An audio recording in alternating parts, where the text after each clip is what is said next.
বিচারের মাঠে সেই দিন জাহান্নামকে টেনে হেঁচড়ে নিয়ে যাওয়া হবে। আল্লাহ সাবুনা আলফা জেমাম, জাহান্নামের গায়ে ৭০,০০০ লোহার রশি লাগানো থাকবে।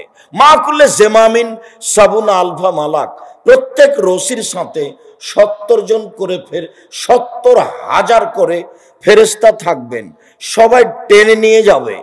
একজন ফেরেশতার এত ক্ষমতা, এই গোটা বিশাল পৃথিবীকে হাত দিয়ে উল্টে দিতে পারে। জাহান্নামকে কিভাবে টেনে নিয়ে যাওয়া হবে বিচারের মাঠে মর্মে বুখারী মুসলিমের হাদিসে বোঝা যায়, রাসূল সাল্লাল্লাহু আলাইহি সাল্লাম বলেন, জাহান্নামের গায়ে ৭০,০০০ লোহার রশি লাগানো থাকবে।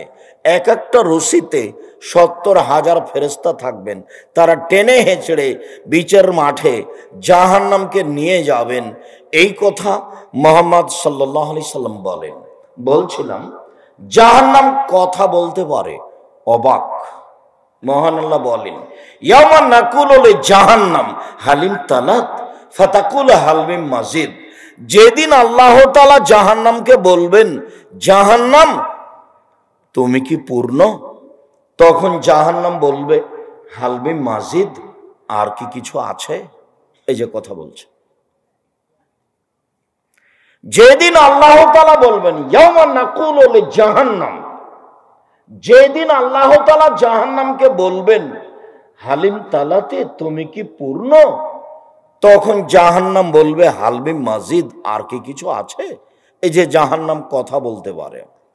আবু মুসা আশআরী রাদিয়াল্লাহু তাআলা আনহু বলেন, রাসূল সাল্লাল্লাহু আলাইহি সাল্লাম বলেছেন, লাতাজুলু ইলকা জাহান্নাম, জাহান্নামকে জাহান্নামে নিক্ষেপ করা হবে, জাহান্নামে মানুষকে দিতে থাকবে, আর জাহান্নাম বলবে, হালমি মাজিদ, আর কি কিছু আছে?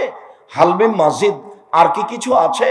ফায়াজাউ রাব্বুল ইজ্জাতি কাদামাহু ফিহা ফায়ানজাবি বাজুহা ইলা বাজিন ফাতাকুলু কাত কাত কাত। যখন জাহান্নাম বলবে আর কি কিছু আছে, তখন আল্লাহ তাআলা তার পাকে জাহান্নামে ঢুকিয়ে দিবেন। তখন জাহান্নামের কিছু অংশের মধ্যে ঢুকে একেবারে চাপা লেগে জমা হয়ে গিয়ে আঁটো হয়ে যাবে, আর বলবে, যথেষ্ট যথেষ্ট যথেষ্ট। এই যে জাহান্নাম কথা বলতে পারে। বুখারী মুসলিমের হাদিস, জাহান্নাম কথা বলতে পারে। আবু হুরায়রা রাদিয়াল্লাহু তাআলা আনহু বলেন, রাসূল সাল্লাল্লাহু আলাইহি সাল্লাম বলেছেন, ফাস্তাকাতিন নারু ইলা রাব্বিহা, জাহান্নাম তার প্রতিপালকের কাছে অভিযোগ করলো। জাহান্নাম অভিযোগ করতে পারে। ফাকালাতিন নার, জাহান্নাম অভিযোগে বলল, রব্বি একুল বহুদিবাদান, আমার কিছু অংশকে ধরে খাচ্ছে।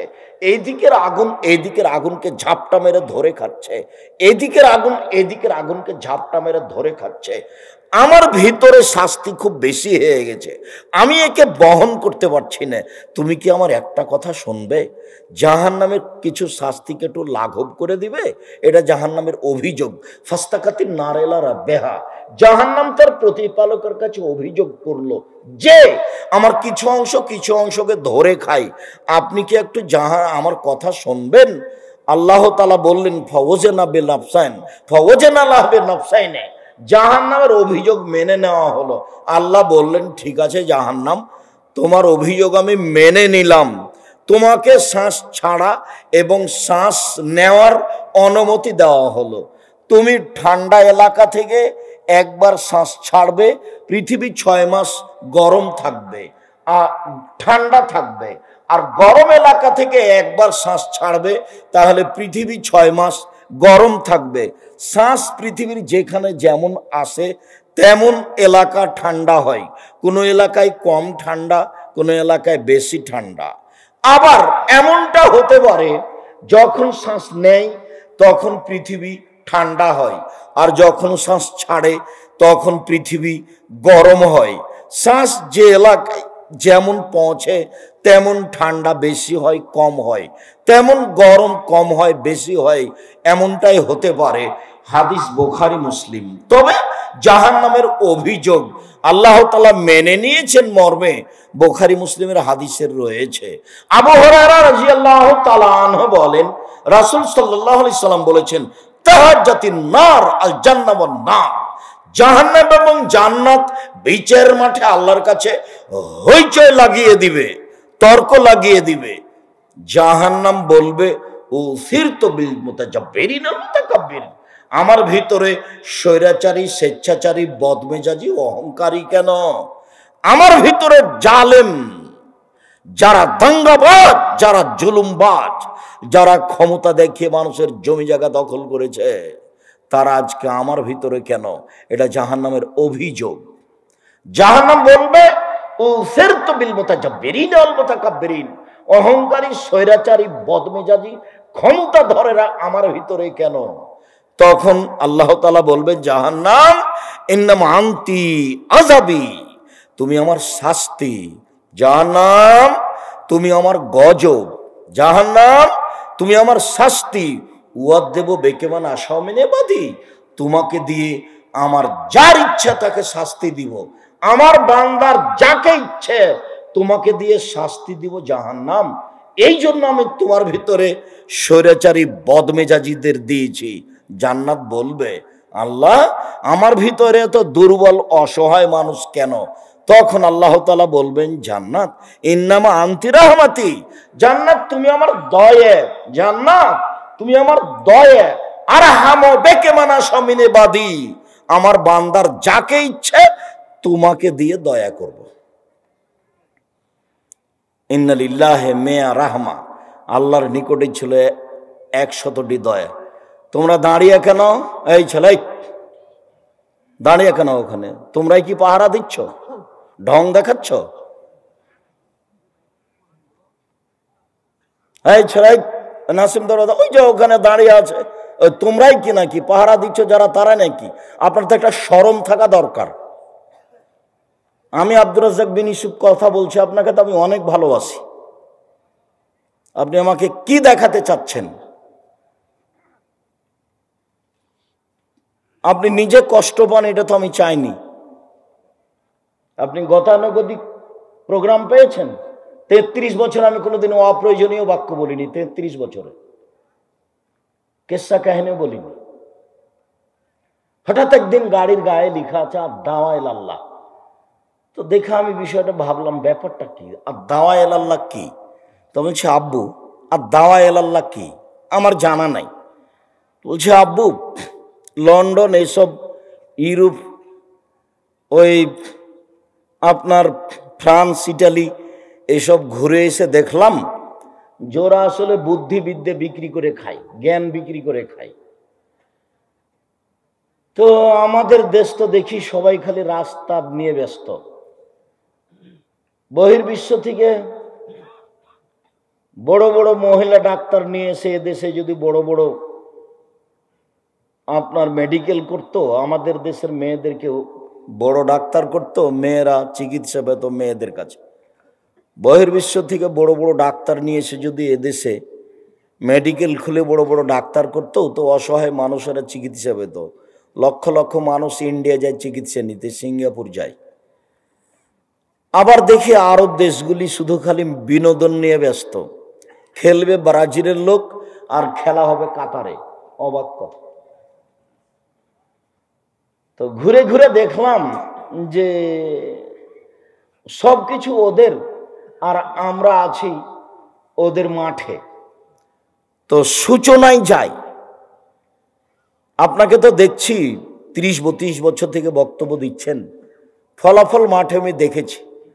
তাতে আমি মনে করছি যে এরকম প্রোগ্রামের সাথে আমি একমত নই।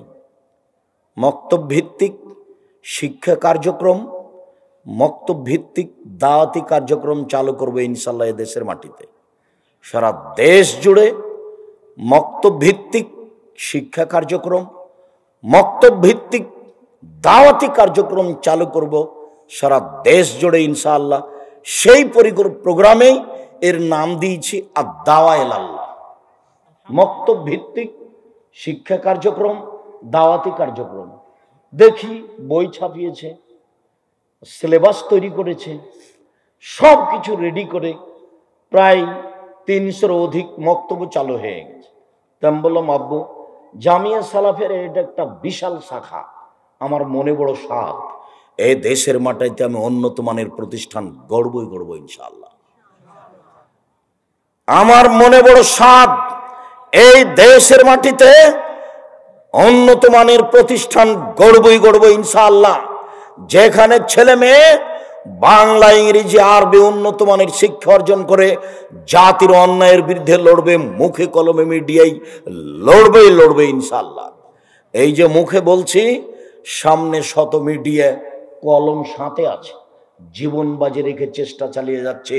সেটাই বাংলাদেশের সর্ববৃহৎ শিক্ষা মানে সর্বোচ্চ প্রতিষ্ঠান জামিয়া সালাফিয়া, শিরক মুক্ত প্রতিষ্ঠান জামিয়া সালাফিয়া, বিদাত মুক্ত প্রতিষ্ঠান জামিয়া সালাফিয়া, হিংসা মুক্ত প্রতিষ্ঠান জামিয়া সালাফিয়া, দল মুক্ত প্রতিষ্ঠান জামিয়া সালাফিয়া, সংগঠন মুক্ত প্রতিষ্ঠান জামিয়া সালাফিয়া, বাংলাদেশের সর্ববৃহৎ প্রতিষ্ঠান জামিয়া সালাফিয়া।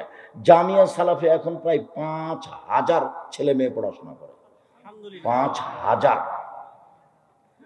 300 জন শিক্ষক শিক্ষিকা আছেন যাদের প্রতি মাসে বেতন লাগে 32 লক্ষ। বিদেশি শিক্ষক, ইন্ডিয়ান শিক্ষক অনেক।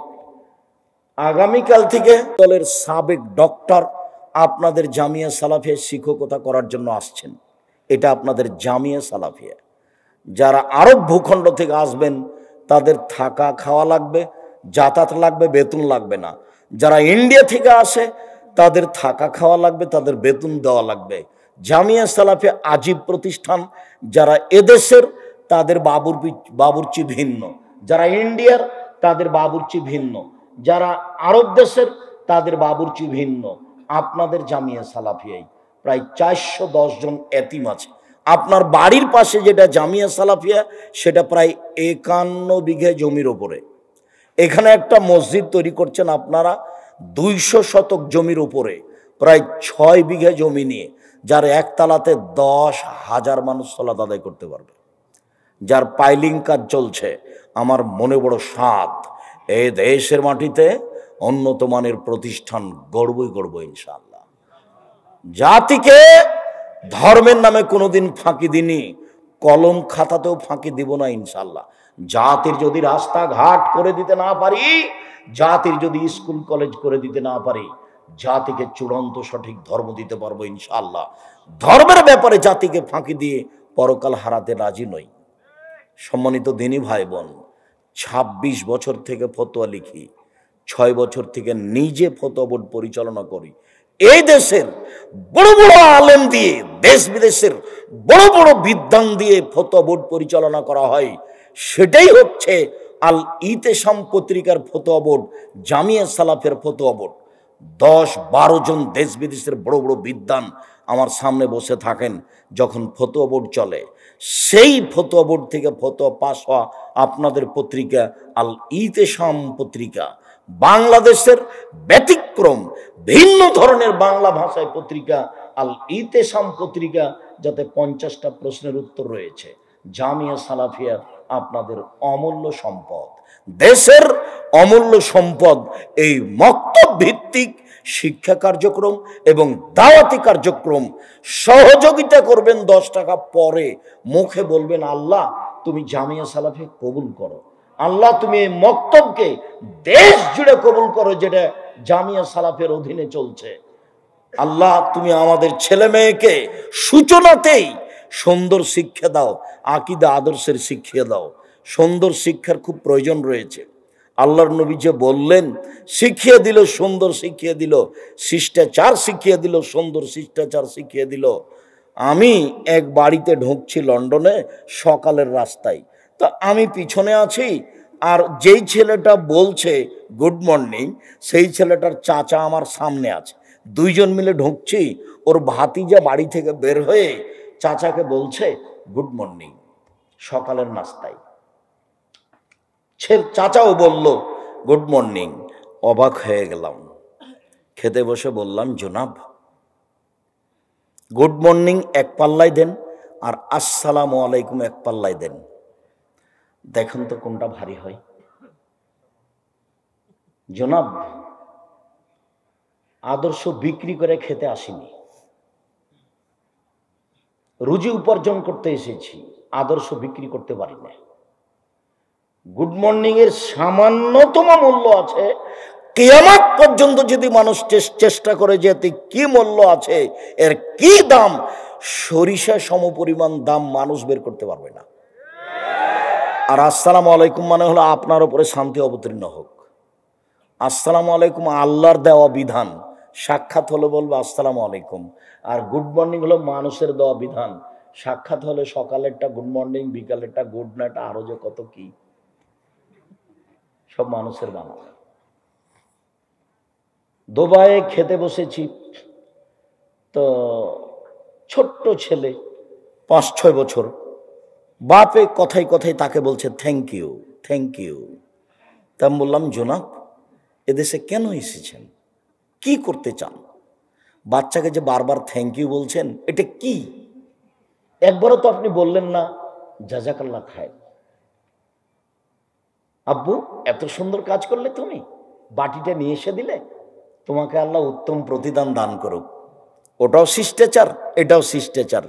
আপনি জাযাকাল্লাহ খায়ের এক পাল্লাতে দেন আর থ্যাংক ইউ এক পাল্লাতে দেন, দেখি তো কি হয়।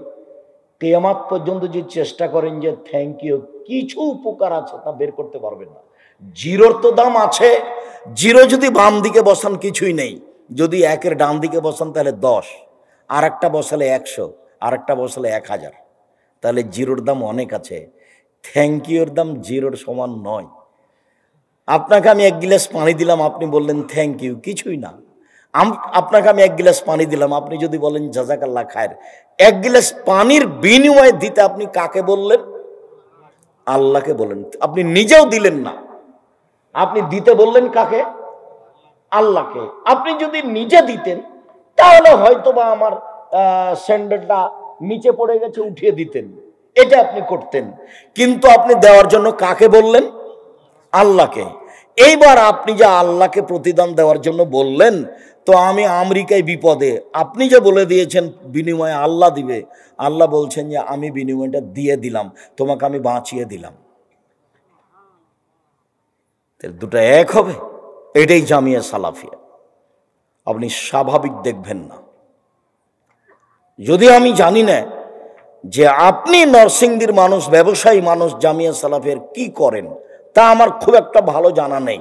তবে জামিয়া সালাফিয়া বৈদেশিক সহযোগিতায় চলে না, জামিয়া সালাফিয়া কোনো সংস্থা দিয়ে চলে না, জামিয়া সালাফিয়া কোনো ব্যক্তি দিয়ে চলে না, জামিয়া সালাফিয়া আমি আর আপনি সাধারণ মানুষ দিয়ে চলে।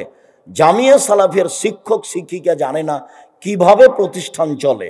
ওদের বেতন হবে 25 তারিখ থেকে 1 তারিখের মধ্যে, 30 তারিখের মধ্যে ওরা বেতন নিয়ে আপনাদের বাড়ির পাশে যে প্রতিষ্ঠান, সেখানে একটা বিশাল ভবন করা আছে, 34 জন শিক্ষক পরিবার নিয়ে থাকতে পারবে।